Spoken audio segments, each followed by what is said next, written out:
This year marks the 30th anniversary of Iran's Islamic Revolution. Our next guest experienced Iran before and after the revolution. Her memoir, Things I've Been Silent About, is a personal account of that time set against the backdrop of a country in transition. I'm happy to welcome Azar Nafisi, a visiting professor and director of the Dialogue Project at the Foreign Policy Institute of Johns Hopkins School of Advanced International Studies in Washington, D.C. Welcome to the program, Azar. Oh, thank you. It's a pleasure. So this is your second memoir, and it's much more personal than Reading Lolita in Tehran. In the book, you describe some very painful memories of your family's history, especially your relationship with your mother. Talk about why you felt that you had to write this kind of book. Well, you know, I had no intention of writing this book. After finishing Reading Lolita in Tehran, I was going on to write a book on the Republic of Imagination. And then when I was writing the acknowledgements to Reading Lolita, my mother died. Exactly because our relationship had always been so fraught and so difficult, I kept feeling that there was an unfinished conversation. And sometimes absences become more present in your life. Once your parents are gone, and my father died a year later, once they're gone, you feel that you need to retrieve them in a way and come to some sort of peace, not closure, but some sort of understanding. Right. And you wrote this book against the backdrop of the Iranian Revolution, a time that changed your family's life forever, in a way. Talk about what it was like to live in the Middle East and to live in Iran during that time in 1979. You know, for example, my family, in a sense, was, unlike many Iranian families, was a microcosm of the Iranian society. On my father's side, they were intellectuals, but also very traditionally religious. My grandmother never took off her veil all her life. And then on my mother's side, and they were both Nafisis, my parents, each coming from a different branch. On my mother's side, they were very modern. My mother always felt that she was a Muslim. She never wore the veil. She was one of the first women who entered the parliament in 1963 in Iran. So I had and this was during the time of the Shah's reign. Shah's reign, right before the 1979 revolution. So since childhood, I had been brought up both with the religion of my grandmother and the religion of my parents. That was very liberal and open. And both of them lived side by side. They tolerated one another. They respected one another. The revolution all of a sudden confiscated religion and used it as an ideology. It was no more all these different kinds of being a Muslim or not being a Muslim. You know, it was one kind of being a Muslim, and that was the state, imposing a uniformity that both my Orthodox religious grandmother and my modern mother rejected, you know. So what was it like for you personally growing up during the time of the Islamic Revolution? You refused, you were a lecturer at a university, you refused to wear a veil. Yeah. For me, it wasn't a question of whether the veil is good or bad. I think a woman should have a choice. But I think a woman who chooses the veil, she chooses it because of her faith, and not because the state tells her to do that. And so for me, it was a matter of choice. It was a statement against a repressive mandate rather than any statement against religion. And so I, like many others, left my job or forced out of it. And how does the book speak to post-revolutionary Iran? What is your sense of how the society has moved on, or not moved on in some cases, of course, 30 years after the revolution? I think for me, but for Iranians, it was a time of maturing. It was a time of questioning yourself and going back to your own history and seeing where you stood and what you did that was right and wrong.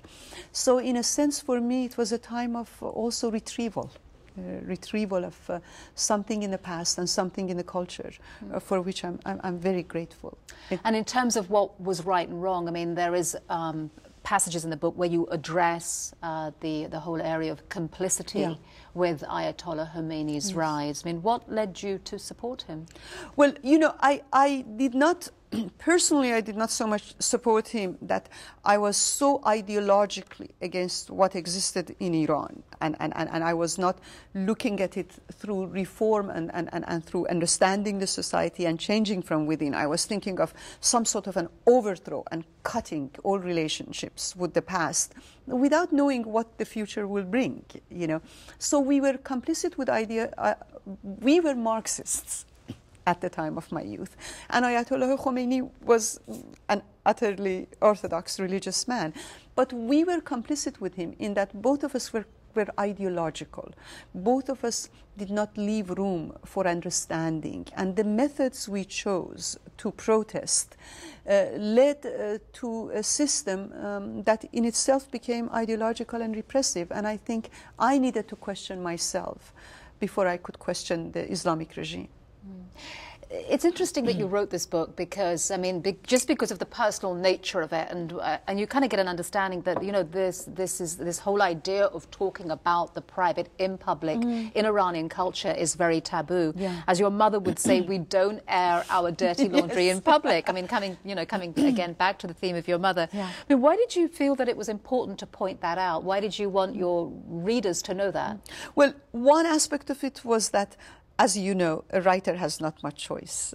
The book chooses you as much as you choose the book. The story takes you to places that sometimes you don't want to be in those places. And I definitely went through a few years of painful experience writing this book and talking about it. I think that it depends upon how you talk about the private. You can turn the most eminent ideas into something vulgar by the way you're talking about it, and you can turn something that is very private into something universal. That, the second one, was my purpose. And I felt that without the individual experience, without the ability of the reader to put herself in the place of those people one talks about, you cannot connect to the world. My way of connecting to the world is talking about the individual and the private. And that is what has been confiscated in Iran, the individual and the private. I think the young girls, my daughter's age, understand the importance of the individual and its link to human rights and political rights far better than my generation did. What insights would you like readers to take away from your book in terms of creating a greater sense of understanding, not just about Iran, but its people, its culture, and its contemporary politics? Well, I'm so glad you brought that up, because Iran has been so politicized and polarized that the country I lived in and I both loved and also felt that in some ways I was betrayed by it and still love it. That country has been so reduced into just Mr. Khatami and Mr. Ahmadinejad, into its politics, and no country can be understood just through the politics of the moment. When you want to understand Iran and its variety, you go back to its history. It's a country that has at least 3,000 years of history, which has been fantastically recorded in the poem that I talk about in my book, the Book of Kings, written by our epic poet Ferdowsi 1,000 years ago, linking Iran of 2,500 years ago until the time that Iran was occupied by the Arabs and turned to Islam. So you have the Zoroastrian Iran, you have the Sunni Iran that happened after the Arab occupation of Iran, you have the Shia Iran that happened in the 16th century. All of them are Iran, and all of them mix and mingle. And you have variety. Hillary Clinton, Michelle Obama, and Sarah Palin are all church-going Christian women. And yet, we don't ask ourselves who is more Christian among these three women, or we do not identify them by their religion. But women in my country who fought for their rights as early as mid-1800s, who have been the most progressive, not just in Middle East, by the time of the Islamic Revolution, have been reduced to just one image. And no way can you find the sensuality and the variety of Iranian culture than when you go back to its amazing poets. That is where you find the enduring Iran, and not just the Iran that is being defined by politics today. Okay, Azar Nafisi, it's been a pleasure. Thank you very much for coming on the programme. Thank you. It's been a pleasure too.